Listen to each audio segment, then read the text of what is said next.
cek tepat waktu. Kalau misalkan biasanya jam 8 pagi, kemudian datang jam 11, langsung ini terlambat. Terlambat berapa menit? Terlambat 60 menit misalkan kan. Kemudian langsung dicium. Langsung seketika juga menilai, oh oke, wajar. Atau misalkan, oh bau busuk. Kemudian dimakan juga. Wajar, oh basi. Rekan-rekan sekalian, alhamdulillah pagi ini kita meluncurkan sebuah aplikasi namanya Review MBG. Aplikasi ini bertujuan adalah untuk meningkatkan awareness, ya, awareness perhatian yang sungguh-sungguh pada seluruh KSPPG, pengawas gizi dan mitra, dan bekerja sama dengan para PIC penerima manfaat.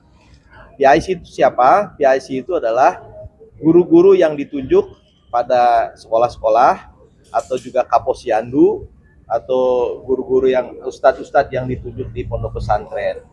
Nah, PIC ini dibekali dengan aplikasi yang disebut dengan Review MBG, di mana mereka nanti langsung dapat memberikan penilaian. Ketika MBG datang, mereka langsung menilai apakah kedatangan MBG ini tepat waktu atau tidak. Yang kedua, apakah aromanya wajar atau tidak wajar. Yang ketiga, rasanya wajar atau tidak wajar. Yang keempat, menunya variatif atau tidak, artinya dibandingkan dengan hari-hari sebelumnya. Nah, dengan adanya penilaian ini, kami akan menekankan kepada seluruh KSPPG, pengawas gizi dan mitra untuk lebih bersungguh-sungguh di dalam memproduksi MBG. Karena diharapkan setelah mereka mengetahui bahwa mereka dinilai dengan 4 parameter ini, maka awareness ini akan tertanam kepada para pelaksana di SPPG. Dengan demikian, insya Allah mudah-mudahan kejadian-kejadian menonjol terkait dengan konsumsi MBG tidak terulang kembali. Demikian, Pak.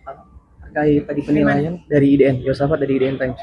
Mau nanya terkait penilaian tadi, jika nanti SPPG ada yang dapat nilai rendah gitu, evaluasinya apa Pak? Apakah akan diberikan sanksi atau seperti apa Pak? Ini menjadi KPI ya. Jadi KPI contoh di dalam 1 minggu nanti akan terlihat SPPG ini berapa persen. Misalkan 1 minggu kan 5 kali. 1 bulan misalkan 20 kali. Dari 20 kali itu dia berapa persen terlambat. Berapa persen aromanya nggak bagus makanannya. Berapa persen kemudian makanannya tidak baik. Kemudian ya variasinya, ya variasi makanan. Ini menjadi KPI bagi setiap SPPG. Sanksinya apakah nanti kalau belum ada sanksi ya, belum ada sanksi. Ini yang pertama awareness dulu ya. Jadi bertahap kan. Sanksi itu kan biasanya muncul setelah kita memulai dulu ya. Memulai dulu, dibiasakan dulu, setelah dibiasakan menjadi aturan gitu ya.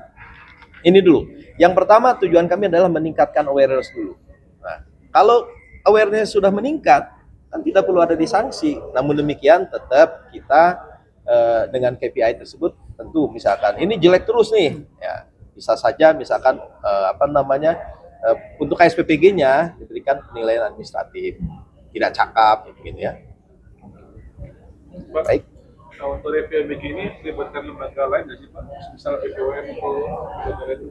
Review MBG ini kan langsung ya, sifatnya langsung menilai makanan yang diterima, bukan kepada proses dan lain-lain. Jadi betul-betul pada saat makan diterima nih, misalkan saya PIC, makanan diterima, langsung saya cek tepat waktu. Kalau misalkan biasanya jam 8 pagi, kemudian datang jam 11, langsung ini terlambat. Terlambat berapa menit? Terlambat 60 menit misalkan kan. Kemudian langsung dicium. Langsung seketika juga menilai, oh oke, wajar. Atau misalkan, oh bau busuk. Kemudian dimakan juga. Wajar, oh basi. Ya kan seperti itu. Jadi belum melibatkan pihak lain, tapi langsung melibatkan PIC penerima manfaat. PIC itu ya tadi guru-guru yang ditunjuk, ustadz-ustadz yang ditunjuk, termasuk kepala posyandu. Ya. Maaf, bentar di luar sedikit Pak. Kemarin kan habis dari Bareskrim Polri ya Pak. Nah, apakah ada laporan Pak terkait titik-titik SPPG di mana yang mayoritas ada penipuan Pak? Ya. Jadi memang beberapa waktu ini saya mendatangi Polda, Polres ya, sehubungan dengan banyaknya laporan-laporan dari korban-korban penipuan oknum-oknum yang mengatasnamakan BGN atau tidak mengatasnamakan BGN, dia menguangkan titik-titik yang diajukan untuk SPPG. Satu kasus yang ditangani Polda Jabar, alhamdulillah tersangkanya sudah ditangkap. Kemudian kemarin saya juga ke Polresta Barelang, ada satu kasus, dan kemungkinan akan mengembang menjadi beberapa kasus, dan juga di Lombok Timur juga ada. Bahkan saya mendengar informasi hari ini juga akan ada pengunjuk rasa dari korban-korban penipuan datang ke PGN.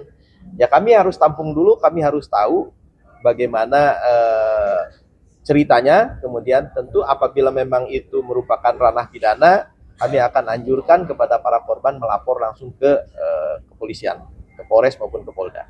Tapi saat ini sudah ada berapa laporan yang masuk ke BGN? Oh, bahkan kemarin saya tahu di Bareskrim sendiri ditangani juga itu LP, ya. Kasusnya sudah banyak mereka yang melakukan itu, tapi yang muncul yang baru saya ketahui itu baru 5 ya, baru 5 kejadian. Tapi tidak menutup kemungkinan ini.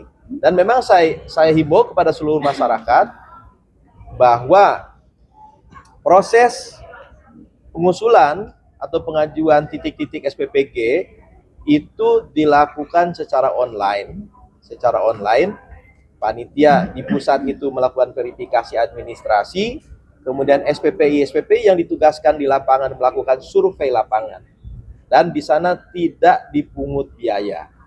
Nah, modus yang biasanya mereka mengajukan titik, kemudian mendapatkan ID. Setelah mendapatkan ID SPPG, ID ini kemudian ditawarkan kepada orang-orang, atau dia bisa mengatakan dulu, biasanya dia menawarkan jasa, mau daftar enggak? Saya udah ada channel tuh di PGN gitu kan. Nah, kemudian berapa? Sekian. Baru kemudian nih ID-nya sudah ada. Nah, ya. Nah, itu nilainya rata-rata antara 50 sampai 200 juta. Saya pegang bukti-bukti.